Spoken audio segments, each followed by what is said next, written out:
Hey guys, what's going on? Russo here, bringing you guys my second ever episode of my Hardcore Ironman series, and thank you guys for all of the support that you have given me on the first episode. It is an amazing series, and I'm having so much fun with it, and I've been loving every minute of it. So if you guys actually never got a chance to go ahead and watch the first episode, please go ahead and check the link in the description.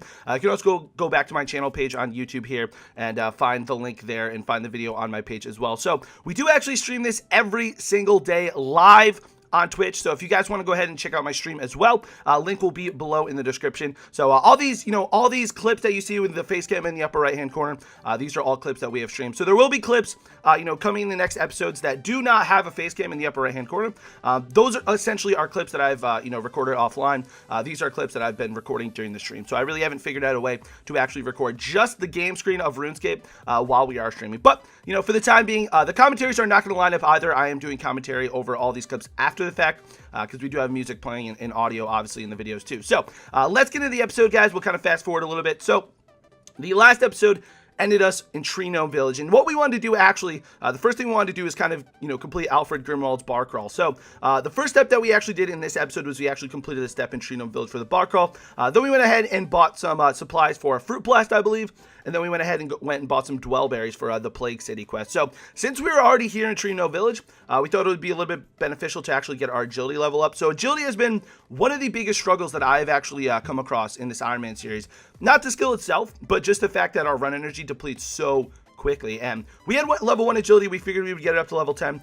The best way to do that is the Tree Gnome agility course. I believe that's the only way to do that. I think it definitely is the only way to do that. So eventually we will run rooftops because we do want to get our marks of grace and obviously work up towards our graceful. But for the time being, we went ahead and got levels 1 through 10 agility at the Tree Gnome agility course. Now, I don't have access to stamina pots. I don't have access to any of that. So, I have very, very, very minimal teleports. In this current episode, we are only level 1 magic. So it's very, very difficult for us to kind of get around the map and navigate.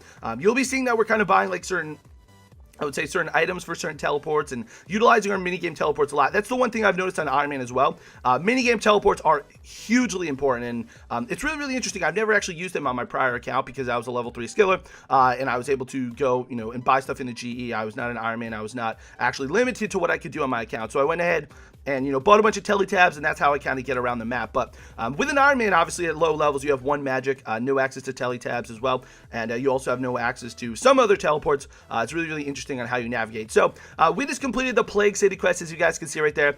It did end up getting us around level 15 mining, which is really, really good. That was kind of the step that we did. So we walked from Tree Gnome Village, obviously, down to Artie, started that quest, and then completed Plague City. So the next step that we wanted to do was actually teleport to Castle Wars. Now, if you actually go southwest of Castle Wars, there's actually a singular teak that you see down here that's kind of like surrounded by a body of water. So what we want to do here is we are working our way towards Wintertide. Now, for those of you guys who don't know what Wintertide is, or I'm sure most of you guys do at this point, but Wintertide is basically a skilling boss / minigame that gives you a ton of supplies. And every single time you play the minigame, it gives you like a reward. It gives you a crate if you reach a certain amount of points. Now, these crates can be opened for certain resources and pyromancer gear, which is actually considered warm items, which you will need to wear at Wintertide, and it actually gives you bonus XP in fire making. So what we want to do is actually work our way up there, mainly due to the fact that we need a lot of these resources as an Ironman. As an early level Ironman, we need a lot of these resources that will drastically help us. And we also want to get 99 fire making out of the way, because I did get 200 mil fire making on my level 3 streaming prior to this. So we just kind of wanted to get that out of the way, go to Wintertime, and I didn't want to make the stream actually watch any of that. So what we're doing here, cutting at the teak tree in southwest of Castle Wars, we are working on 50 fire making, as you guys can see, and I'm showing every single level that I'm getting. I would really like some feedback if this is what you guys would like to see. I like to show the progression, especially early on in the account. Obviously, if I'm getting a lot of levels all at once, it can be pretty overwhelming. I could show every 2 levels, I could show every 3 levels, I could show every 5 levels, something, along those lines. But for the sake of, fire making and doing all this wood cutting, I was showing you guys wood cutting levels and fire making levels here. So essentially all you want to do, go to this singular teak. We only have a steel axe, as I mentioned before, I believe in the last episode, because that's the best axe we can actually get. We only have a steel axe, so we're cutting this teak. it was kind of a little bit slow, but it was fun. It was a grind. It was, it felt really, really good to get our woodcutting level up and our fire making level up. And for the most part, they actually stayed pretty even. So as you can tell, the upper right-hand corner, there is no webcam either. So this is one of those offline clips that I was mentioning. So we did end up with 49 woodcutting here and 51 fire making, which is really good. You only need level 50 fire making for Wintertod. So we did actually go ahead and get ourselves one more level. I believe I'd ended the stream for that night, and we just wanted to continue to grind. So we actually just stayed there and got some more woodcutting and fire making off stream because we wanted to start Wintertod the prior day. And we had a lot to do in between now and then. So as you guys can see here as well, we went to Artie after this and got about 500 cakes. Those cakes will actually serve as our food for Wintertod. We had about 15 HP at this point in time. So at 15 HP, I believe Wintertod can hit you a max of 3. So the Brazier exploding, or I believe the Snowfall, will actually hit you for a max of 3, and then the environment, I think, will deal 1 damage to you. So if you actually get comboed out, and comboed out is, Snowfall, Brazier, and environment, any combination of those 3 hitting you at the same time, you do run the risk of dying. So we want to make sure we have cakes.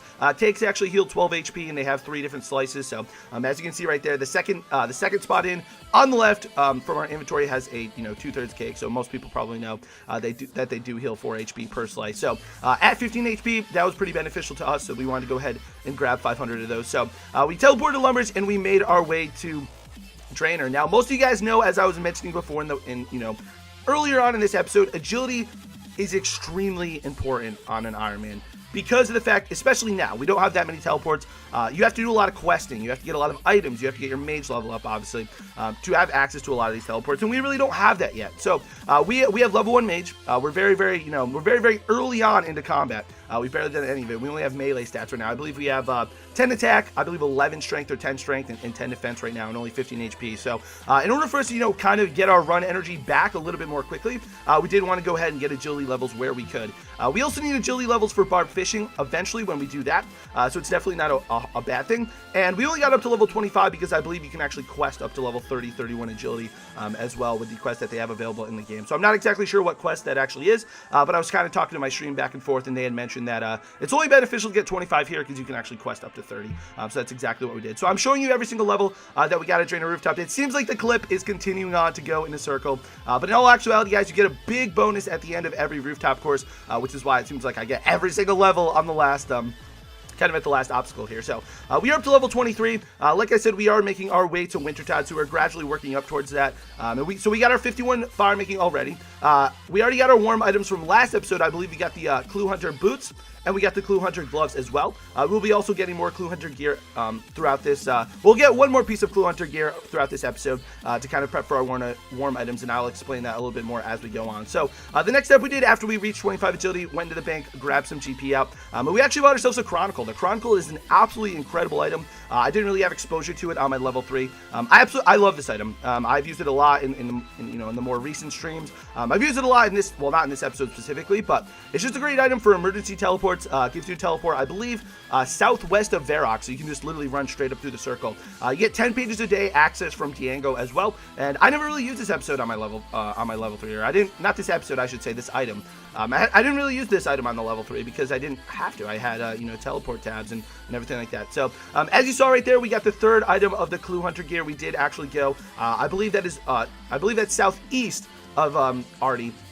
And we actually went ahead and picked ourselves up a Clue Hunter cloak. So for those of you guys who are also unfamiliar with Wintertod, the max bonus you will actually get for warm items at Wintertod is only 4 items. So currently right now we have our 4 items. We did go ahead into Varrock and actually buy the Fire Staff. Now this fight is really, really funny, and I'll kind of get into this in a minute. But the 4 items we're going to be rocking with at Wintertod, for those of you guys who don't know, is going to be the Clue Hunter gloves, the Clue Hunter boots, the Fire Staff, as well as the Clue Hunter cloak. So those are our 4 items. That's our maximum bonus. If you consider that, that'll actually prevent us from taking massive amounts of damage at Wintertod. We will obviously still take damage from the environment and the Brazier, etc. You kind of can avoid that. So those were our 4 items we started off Wintertod with, and we are hoping to get the Pyromancer gear or part of the Pyromancer gear or the entire set at some point. But that fight right there with the Grizzly Bear was actually a little bit difficult. I almost died.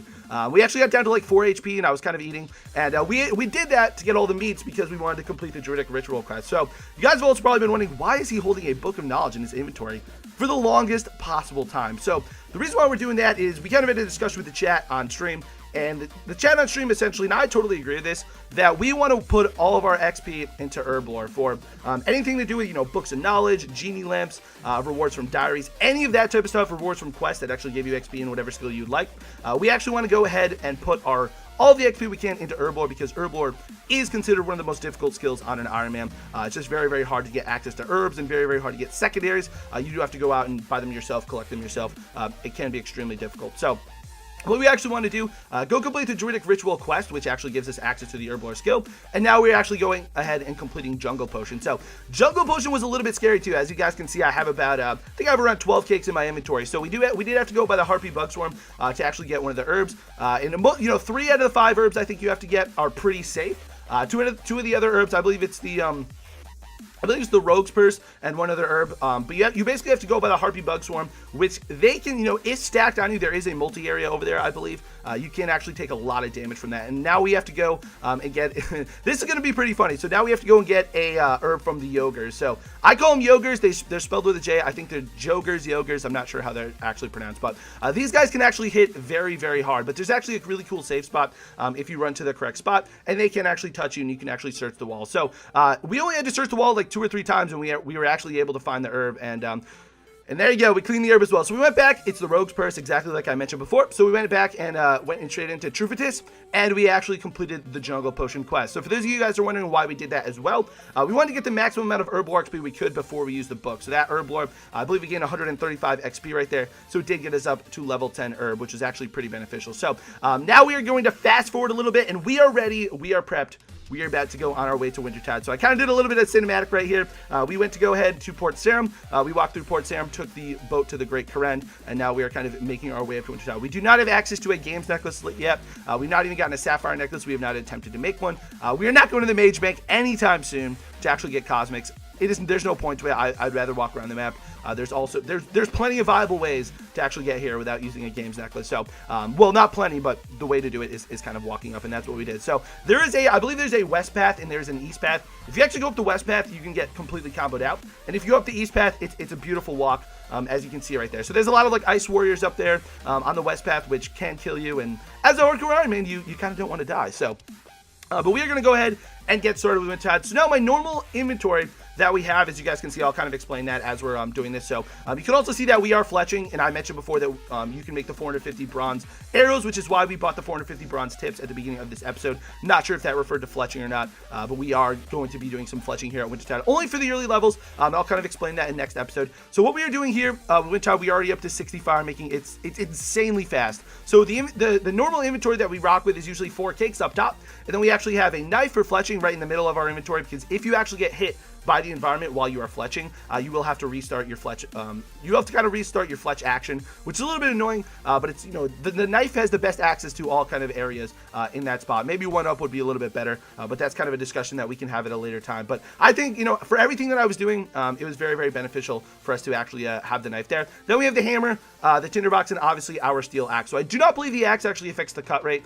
You actually do get a cut rate at Wintertide based on ticks. The hammer is obviously there for us to repair the brazier to get construction XP, and tinderbox is obviously there to relight the brazier. So as you guys just saw right there, we do have two pieces of pyromancer so far on this episode. We have the garb, or no, we have 2 pieces of pyromancer and 1 item, I guess you could say. We have the broom and torch. So we have the broom and torch, the pyromancer garb, and we have the pyromancer glove. So pretty successful episode already, guys.